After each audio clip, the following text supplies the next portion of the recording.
Happy Wednesday, everyone, and welcome to the Tommy John studio in New York City. This is Green Dot Daily, and I am your host, Charlie DiSturco. We're live every weekday at 3 p.m. Eastern on the Action app and YouTube channel. Is Shohei Ohtani's once comfortable lead in the MVP race slipping? Sean Zerillo joins to talk Francisco Lindor's scorching hot second half of the season amid a Mets playoff push in just a bit. Meanwhile, in the college football land, DJU he's become more like DJPU after two straight stinkers to open the season for Florida State. Is the ACC now Miami's to lose after Clemson was also eviscerated on national television? Collin Wilson and Brett McMurphy joined to discuss, plus some week 2 early looks in just a second. We'll also hear from Mike Calabrese to talk Group of 5 powerhouse Boise State ahead of their matchup with Oregon. If Georgia Southern can hang 45 points up on the Broncos, Dillon Gabriel might be in for a treat on Saturday. And speaking of Oregon, let's take a look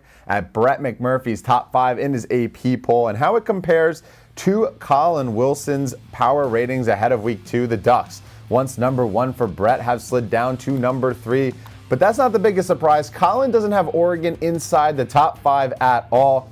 The two agree on Georgia being the best of the best after a drubbing of Clemson, obviously, as we welcome in now Collin and Brett to the program to talk more about college football week 1 before looking ahead to week 2. Guys, we're going to talk about this Clemson game in particular. Georgia drubs Clemson, absolutely blowing the doors off. Gates opened up after that second half early touchdown. Collin, I'll kick to you first. Is Clemson pressing the panic button now, or are they still okay in the grand scheme of things? They are okay still in the grand scheme of things. I know that we've talked a lot of negativity about Dabo Swinney and the fact that he doesn't hit the transfer portal, but that's not the reason they lost to Georgia. Georgia is just that good. Clemson, I look at their remaining schedule for the rest of the year. They will be favored in every single game. The shortest odds against Florida State, -3. They'll be -7 against Virginia Tech. The rest of them are pretty much double-digit favorites. So I think Clemson's going to be fine for the rest of the year. That was their toughest game on the schedule. Yeah, hopefully they continue on to that ACC championship. I have a future in particular. So hoping, after telling you guys that they continue to move on past that Georgia game. Brett, you also are in lockstep with Collin, where it's just one game. It's Georgia. The Bulldogs are that good. Yeah, I mean, look, Georgia may beat everybody by 4 touchdowns the rest of the season. We don't know. And at least it wasn't as bad as the last time Georgia played an ACC team. They beat Florida State by 60. The one thing, obviously Collin's got the numbers there for the rest of the season with Clemson. The one thing, though, that I've been kind of surprised with this year, obviously one game, and last year, is the difference with offensive coordinator Garrett Riley from what he did during his days at TCU and what's going on now at Clemson. Certainly, I think Clemson is favored to win out. I don't think they will, but, they should probably get to the ACC title game. But certainly, they've got to figure some things out offensively during this stretch because, as dominant as Georgia was, they had no offensive answers for the Bulldogs. Yeah, it was, pretty scary to watch the offense not put up, a single point in the first half. The defense did look good, and then once the floodgates kind of opened, everything fell apart from there. But, Collin, you mentioned Florida State, Clemson's still going to be favored in that game. We have to talk about the Noles in general because, what is going on in Florida State? They put up a stinker against Georgia Tech. You're like, all right, Ireland game, first game of the season, they're still getting things sorted. And then they have BC at home and they lose 28-13. What is going on with Florida State? And is there even any positives to take away for the future? No. So if you go into coaches speak, that loss in Ireland, I had Florida State in that game. They should have dominated the trench. They didn't, and they couldn't tackle. They missed 11 tackles in that game. They come back stateside. They have some practices, and if you read all of the comments from Mike Norvell to all the assistant coaches, we are working on fundamentals. We've got it cleaned up. We know where we went wrong. And I'm looking at those 11 missed tackles against Georgia Tech, and I'm thinking they're going to clean that up. They're going to dominate Boston College's offense, which is not as good as Georgia Tech's, and they'll be fine. They missed 14 tackles. They missed even more against Boston College. So they've missed 25 tackles in 2 games against lower-level ACC competition. The defense is absolutely broke. And now you have to sit there and wonder, when you have a payroll the size of that they do with NIL, when are these guys done? Right? We're just past Labor Day. When is Florida State players done and decided they're checked out? they got their NIL deals. They're looking on to greener pastures. So I wouldn't. It's going to be a long time before I'd ever put a penny on Florida State the rest of the year. Yeah, you have to think, Georgia Tech playing better. Boston College looks good. Clemson is going to be fine. Miami, it looks incredible. That Florida State season might have already slipped away just 2 weeks in. DJU, by the way, 58% completion percentage, 1 touchdown, 1 pick through the first 2 weeks of the season. Brett, I'll kick it to you as well. What's your outlook on Florida State? What's going wrong there? And, the season's over, I'm assuming? Well, technically, it's not. I think they still have 10 games. They still have 10 games left. I did have some breaking news over the weekend. Florida State has expanded its lawsuit with the ACC to get the college football playoff to expand from 12 teams to 112. So we're waiting for that to get finalized in the coming weeks. Look, I'm shocked by this because I talked to Mike Norvell in the offseason. He was very high on this defense, even though they lost a lot of key players to the NFL. He felt like they had brought in a lot of guys through the transfer portal. They actually had a lot of players that played a lot of plays, didn't necessarily start games, but actually saw more game action than some of the starters they lost. It's obvious the defensive line is vastly overrated. Collin mentioned the missed tackles. Their defensive line was getting gashed. Has Florida State checked out? If you guys watched the fourth quarter of that game, I think they may have. And I think it's a combination of the pressure to follow up last season with high expectations.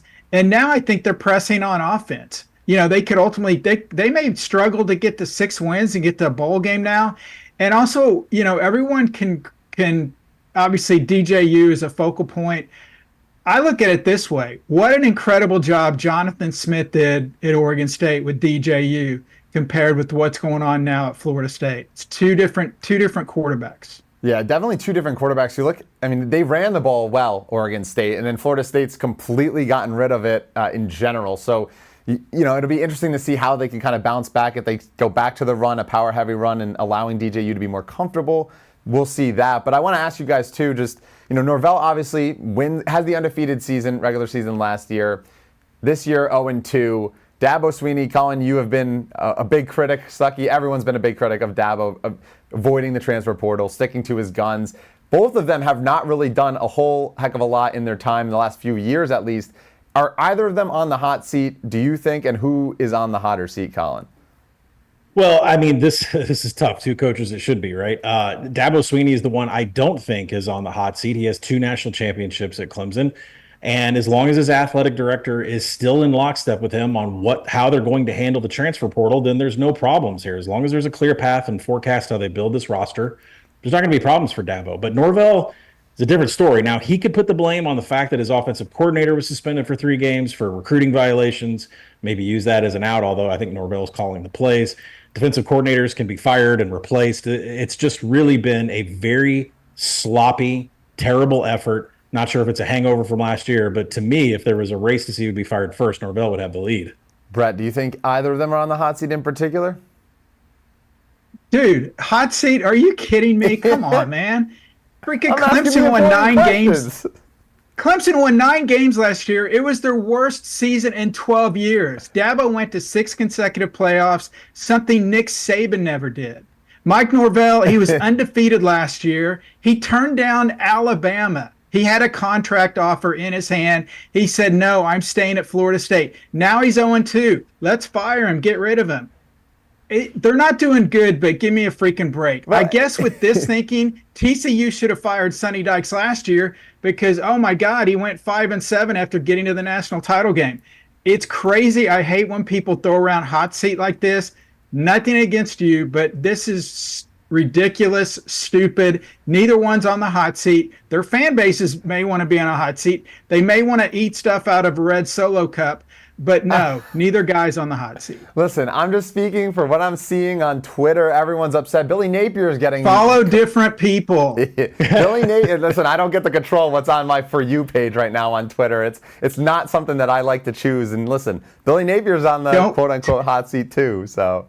Well, okay, you're comparing Napier to those 2 guys? Come on. No, I know. He hasn't had a winning season. And also, you don't have to look on the left side of Twitter. Just stay on the right side, and then you don't see all that junk. Yeah, you know what? That's fair. But sometimes I let my mind slip, and then I'm scrolling for days, and I'm on the following page, and then I see, should they fire Norvell after an 0-2 start because of DJU? You know what? Whatever. We'll move on past this one. They're safe. Their jobs are safe. I know. Speaking of Billy Napier, obviously Miami blew the doors off Florida in that Week 1 game in particular. The last question I have in just this ACC discussion talk right now, Collin, is this Miami's conference to lose? I know Brett was high on them entering, or do you still think, obviously the path is easier, but Clemson, other teams still figure to give them a run for their money in the championship?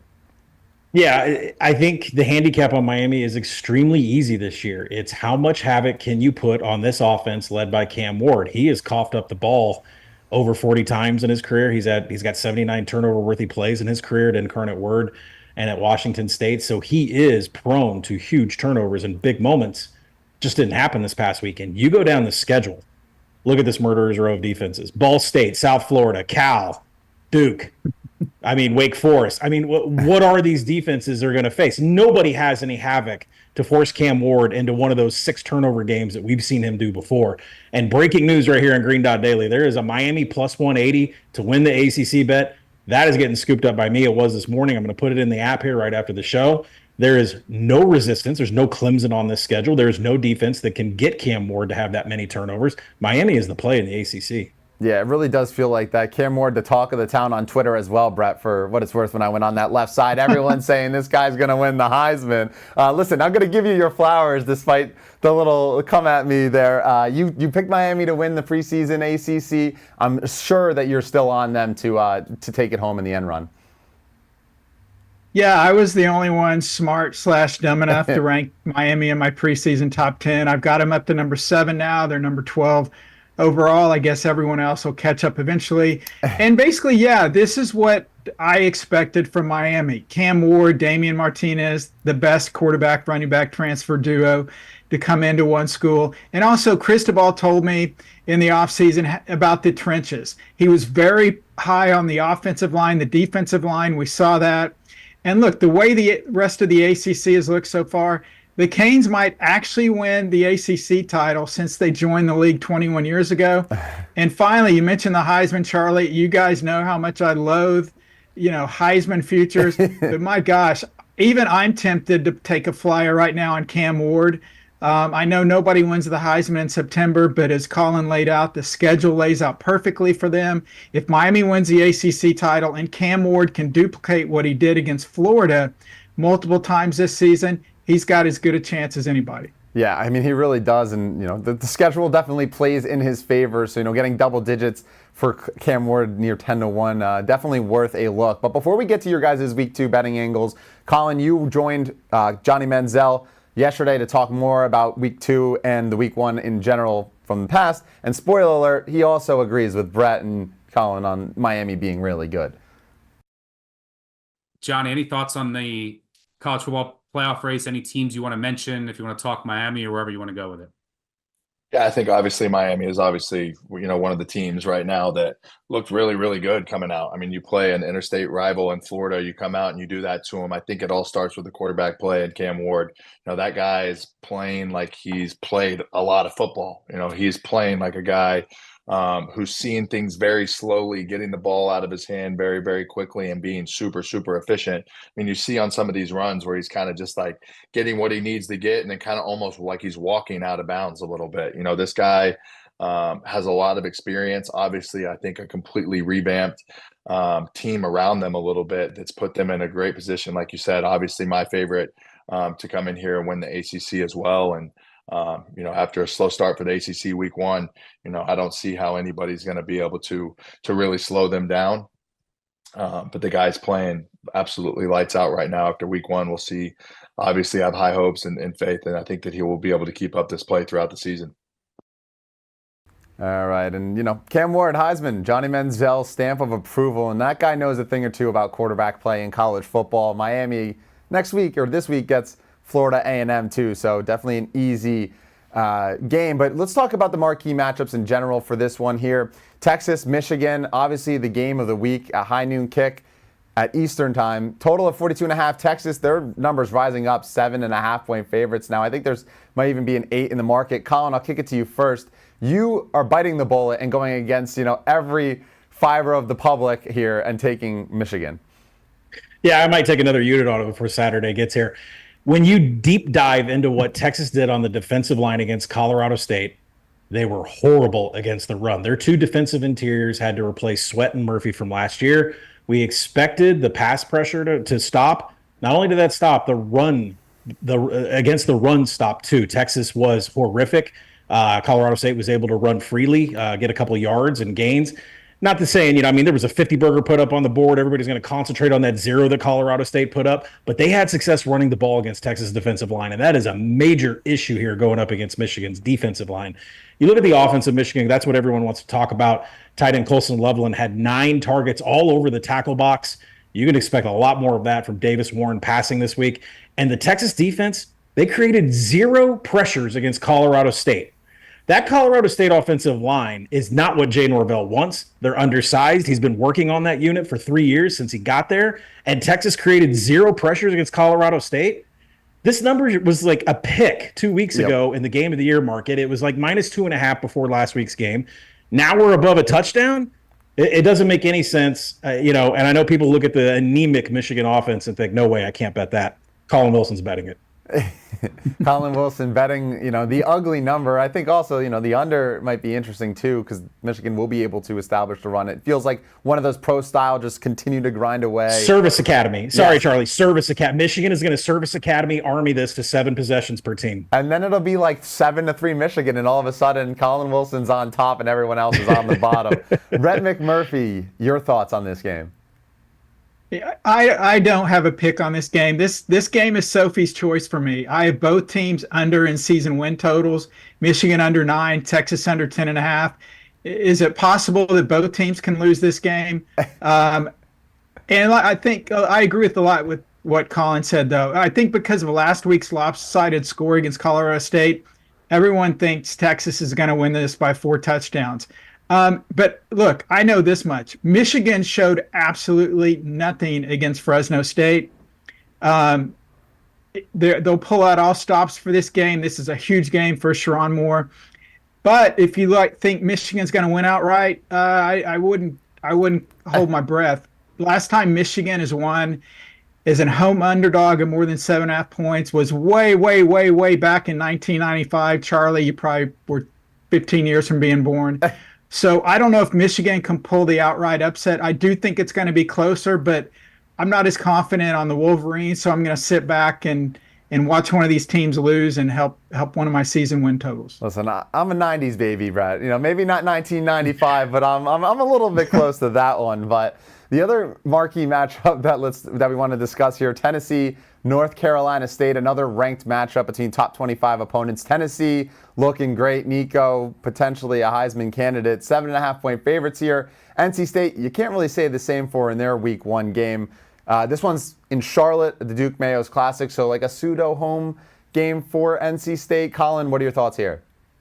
Yeah, I put over in the award-winning Action Network app. I expect this over to continue to climb.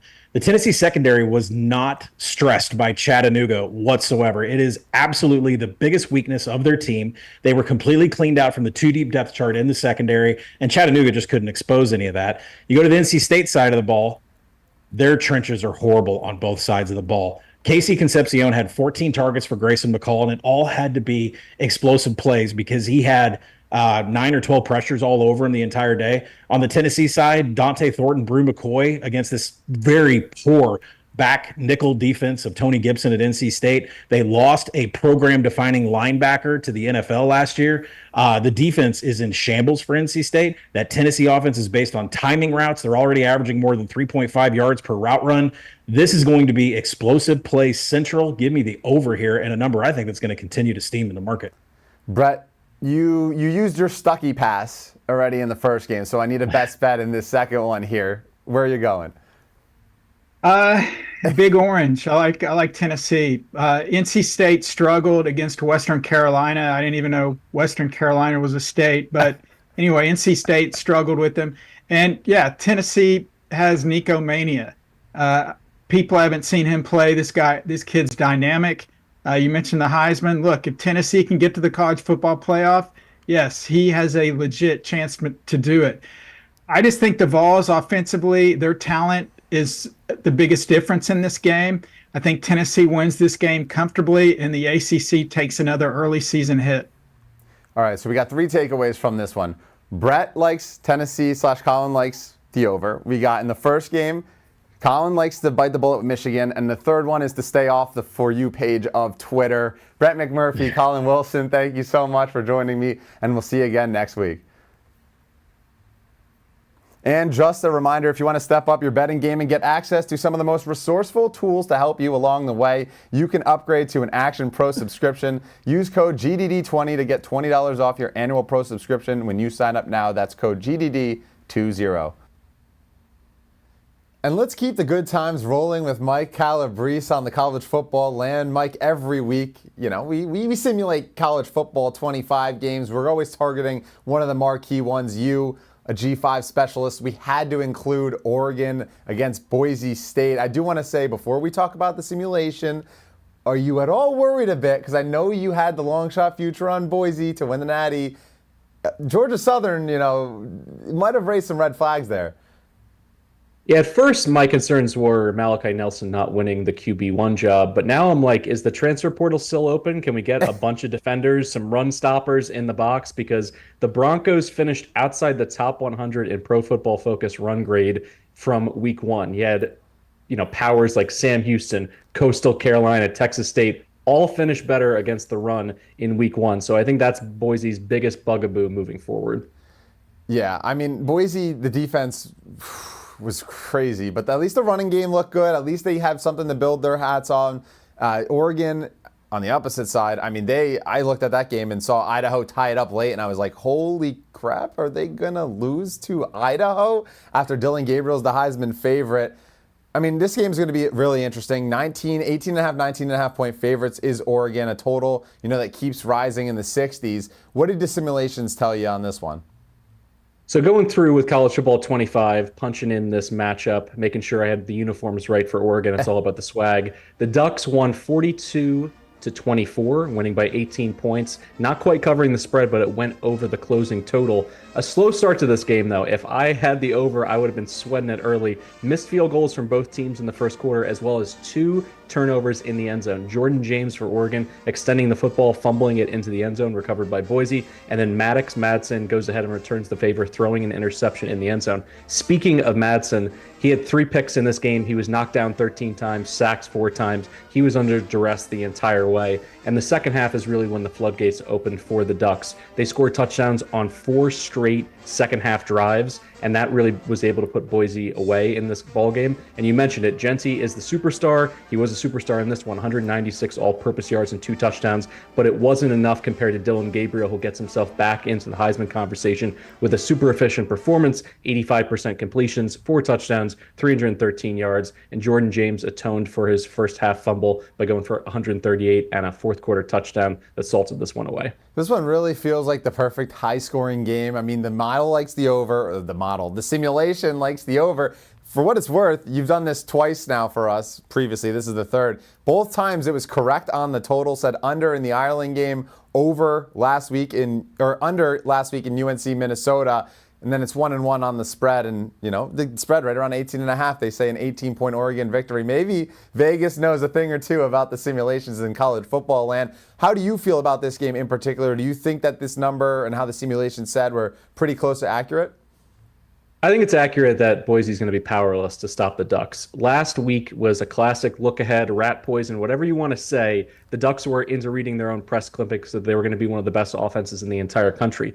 But it wasn't all bad news against Idaho, who, by the way, was a top 10 FCS program. It wasn't just Little Sisters of the Poor that they were playing. Dylan Gabriel still looks locked in. He spread the ball around. I think it's just a matter of finishing drives in the end zone as opposed to settling for field goals and having some issues with time of possession and your opponent playing keep away. I don't think Boise's set up to do that. But the Boise defense is really the story here. J.C. French for Georgia Southern in his very first career start goes for 361 total yards and 3 touchdowns. Dylan Gabriel has to be licking his chops against an Oregon defense that, unless they get a superhuman performance from their pass rush, I think he's going to be able to pick apart the secondary. And finally, when I look at this matchup as well, I think that if Boise is behind and they're able to bottle up Genty even a little bit, they're just not going to have answers, because on the perimeter, they're big at wide receiver, but they're not explosive. And I think if they get into a track meet, they're going to find themselves in deep water against the Ducks. This is perfect transition into my thoughts, and I want to get, you as the expert, your thoughts as to my favorite pick in this game, and that's the Oregon team total over. Do I bet the team total over is my question to you. If I look at this game, if Boise allowed 45 points to Georgia Southern and 461 total yards. I mean, listen, I understand they play in the Fun Belt, but this was not fun for Boise State to actually have to be sweating this game and be on upset alert in week 1. I just don't know how they even put up a fight against Oregon. I could see this game, Oregon with just explosive play after explosive play. Dylan Gabriel was good in the Idaho game. Like you said, it was just a matter of finishing the drives versus settling for field goals. I think that this is a money spot for Oregon. I think this is one that you can blink and all of a sudden you see 60 points on the board. The only concern I have is obviously with Genty, like if they run the ball and they run and they run and they run and they break the clock out, because that's the only way it's going to, be a closer game in Boise to be on upset, is them controlling the clock and controlling possessions. But again, you mentioned it. If they can stop that early, all of a sudden this turns into a track meet and Oregon pulls away. Your thoughts on this? Am I thinking the right way? Like, do we agree? So when you talk about Genty and potentially playing keep away, it's important to remember that Georgia Southern missed 11 tackles on him individually in that opener. Oregon is not going to be that sloppy when it comes to fundamentals and taking him down, because the Boise State offensive line is elite by G5 standards, but a big part of their offense is Genty just going full Bo Jackson mode from Tecmo Bowl and just people bouncing off of him. It's a big step up in class in terms of the kind of athletes he's going to be competing with in this game. So I don't think they're just going to be able to shrink this game down in the way that Georgia Tech did in week 0 against Florida State, scoring a top 10 upset. I don't think that's on the table. And then finally, with this Boise pass defense, it's all about visualizing what's going to happen when you're putting your bets in. Evan Stewart scored 3 touchdowns in the simulation. I can absolutely picture that against a Boise State defense that I still think is reeling from their performance last week. Yeah, I think this is a great spot for Oregon to get right. I think also, you talk about the top teams in the country trying to build this college football resume also now that the group has expanded to 12. Oregon beating the living crap out of a team like Boise State might actually help them in the long run. So them not running the ball out late, they actually might be giving Dylan Gabriel a chance to build his Heisman resume. All of this culminates in a good spot for the over. So I'm going to log this bet after this show. But anyway, I can't let you go without giving me a G5 best bet. Obviously, your specialty in the group of 5. We got our Boise State talk in, but you're looking also towards South Alabama and Ohio. Ohio, their run game looked good against Syracuse. What are you seeing here? I'm absolutely going over here. This opened at 53. That was completely mispriced. It's already been bet up to 57. I'd go all the way up to 58 going over on this number, because when you get into the box scores, everything screams over. From the week 1 perspective, South Alabama opens with a 90-point game against North Texas, over 1,100 total yards in that game. Their quarterback, Gio Lopez, sets a school record for total yards from a quarterback. The Jags also played up-tempo in that entire game, the second most plays in the entire country, only trailing Georgia Southern from week 1. And Ohio was absolutely powerless. I know you as a Syracuse grad was watching that game hoping that Kyle McCord would look good. He looked good. He looked so good that their head coach was offering champagne up to Ryan Day, being able to get him out of the portal. So I think they're going to have real issues slowing down Gio Lopez and Pritchett out wide for the Jags. But when it comes to their offense, I think they're going to be able to run through this tissue paper South Alabama defense that is really missing Kane Womack, who goes from head coach at South Alabama to the defensive coordinator for the Crimson Tide at the University of Alabama, doubling his salary even though he made the move down from head coach to coordinator. Yeah, I think a bottle of champagne after a week 1 win against Ohio isn't really the way to go for Syracuse. But, their defense didn't look that great. Ohio ran all over them. Can totally see Ohio's defense also looking horrible and over here, and you don't have to tell me twice. When I see overs, my eyes just pop. I love to bet them. I'm a little bit of a sucker in that regard. So Mike Calabrese, appreciate you hopping on. A pair of overs is a perfect way to celebrate this weekend. Thanks, Charlie. Gaines has been great. Do not get me wrong. He's been the most efficient rookie in the time that he's been up. But he wasn't up the whole year. And he's probably not going to pitch to the end of the year. I don't know. I'd flip the odds. I really like if I knew nothing else, right? If I was a space alien dropped in right now and you said, here's the stats, here's the history of the award, Jackson Merrill's ahead. He's projected to finish well ahead. In fact, the lead is expected to grow by the end of the year. What do you think the odds should be? I'd say Jackson Merrill should be 90%, minus 900. And then somebody tells me, well, Paul Skeens is minus 900. And I'd say, are you sure you didn't get that backwards? Like realistically, this should be even. This is a coin flip right now because the narrative is not flipped back towards Merrill yet. And Paul Skeens, by the way, has been declining with each start. His stuff plus is going down. The velocity is going down. He just gave up 4 runs to the Dodgers. I know he walked 1, struck out 8. He's still going to get strikeouts, but he's getting hit a little bit harder and he's giving up runs in every start now. And the Pirates are also 5 games under 500. They have no incentive anymore to pitch him beyond the first week of September. There was a chance, there was a point in time where, yeah, the Pirates were in the race. Now they're not. Well, I hope you got that Jackson Merrill Rookie of the Year ticket in when Sean said that 3 weeks ago, as he joins me now to talk more about this race and more about the MVP too as well. But Sean, Jackson Merrill has been absolutely incredible. I think once you said that, people started realizing that, maybe Paul Skeens should not have been the favorite by this heavy. Merrill now, by the way, sitting close to minus 1,000 in the odds boards. And before we go further, just to get your take on this, I was looking at the stats, looking at the Rookie of the Year race, and there is a certain player in particular that I think might have value in this race. And you look here, one of these guys is Jackson Merrill. I'm sure you can deduce which one it is. But the other guy, not too far off in batting average, a couple of home runs shy, the OPS very similar as well, and stolen bases he actually has more. And that guy, Sean, any guesses on who you think that is? I'm sure you know. Well, I would assume it's the 2 players who are 1 and 2 now in wins above replacement in the National League, as Paul Skeens has flipped to 3rd, and that would make it Jackson Chourio, who has had a better second half than Jackson Merrill. Actually, Merrill's MVP or his Rookie of the Year candidacy and favoritism at this point is mostly tied to him having a better first half than what Jackson Chourio did. First half, Jackson Merrill 109 WRC plus, 745 OPS, Jackson Chourio 87 and 678 respectively, 100 being league average in terms of WRC plus. Second half though, Jackson Chourio 176, Jackson Merrill 164, so 12-point advantage. OPS, Jackson Chourio 1,009, Jackson Merrill 970. So Chourio has been absolutely surging first in the Brewers lineup right now. They moved him atop the batting order. He's been the best defensive right fielder in baseball for outs above average, 3rd best per defensive run saved. The defensive metrics for Jackson Merrill are a little bit wonkier. Defensive run saved does not like him. They have him at -4, but outs above average has him at +7, and he is playing the more premium defensive position in center field as opposed to right field. So he gets a little bit more credit in terms of his WAR because of the position he's playing. But also, I just think the counting stats are a little bit better. And I do think Chourio is deserving of being the second choice. As you mentioned, I think he's the guy in terms of value. I think he's worthy of being the second choice ahead of Paul Skeens at this point. I don't think Skeens is getting more than 1 or 2 starts the rest of the way. Projections out there still have him getting about 3 or 4, but he's already tossed 141 innings this season. He had 127 between college and the minors last year. His velocity has dipped throughout the season. His command has worsened. He walked 4 yesterday, pitched out of a couple of bases loaded jams. I don't think the Pirates are letting him go past 150 innings or slightly around there this year. So I would expect 2 more starts for Skeens. He has the lowest ERA, I believe, amongst qualified pitchers. He's been the best pitcher in baseball when he's been on the mound. But 19 starts does not equal a full season worth of offensive production, all-star caliber offensive production from these 2 outfielders. They both have the wins above replacement lead right now.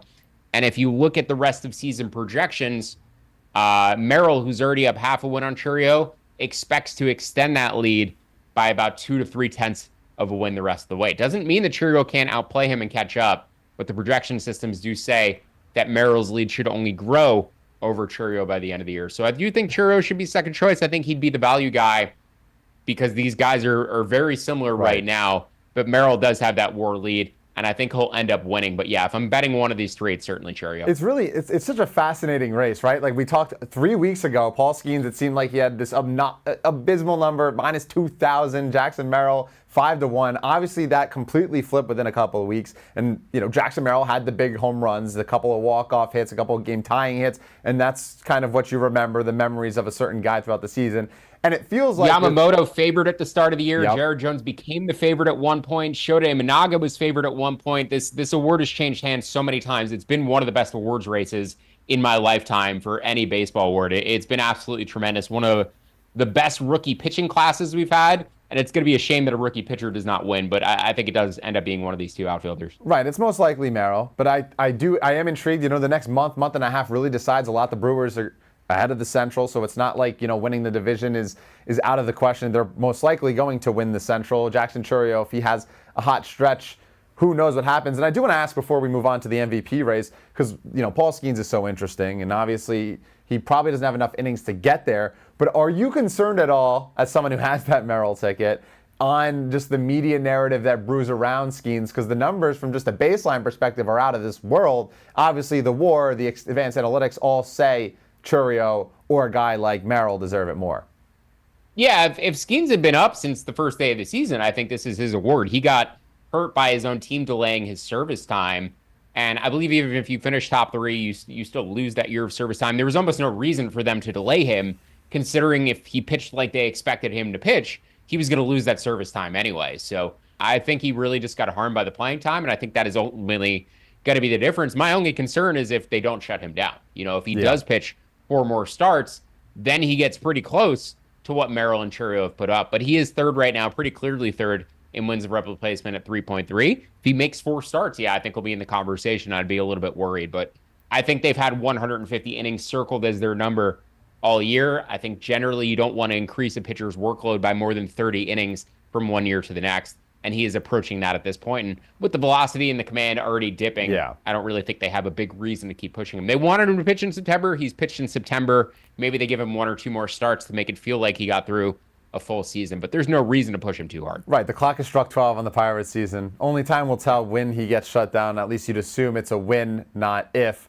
But the other race that I want to talk about, and listen, Sean, you got your VOD flowers of saying Merrill 5-1 to win the Rookie of the Year. That's a great one. I gave out Francisco Lindor on payoff pitch at 200-1 when Mookie Betts went down with injury. And I want to talk about this race because, obviously being someone in the New York City Tommy John studio, everything on Twitter is basically saying, Lindor MVP. And obviously, I'm biased. I think that he's the most valuable person to a team. At plus 650, 700 now, Shohei Ohtani still the heavy favorite at minus 2,000. Is there any chance in particular where Francisco Lindor can make this an interesting race and actually turn maybe voters on his side? I think so. I think we're trending in that direction. After his big hit last night, standing on second base, looking into the crowd all stoically, I don't remember Lindor getting a big hit and not smiling. That was a little bit different to me. It's like he almost had this attitude of like, I've finally won these people over as they were chanting MVP for him.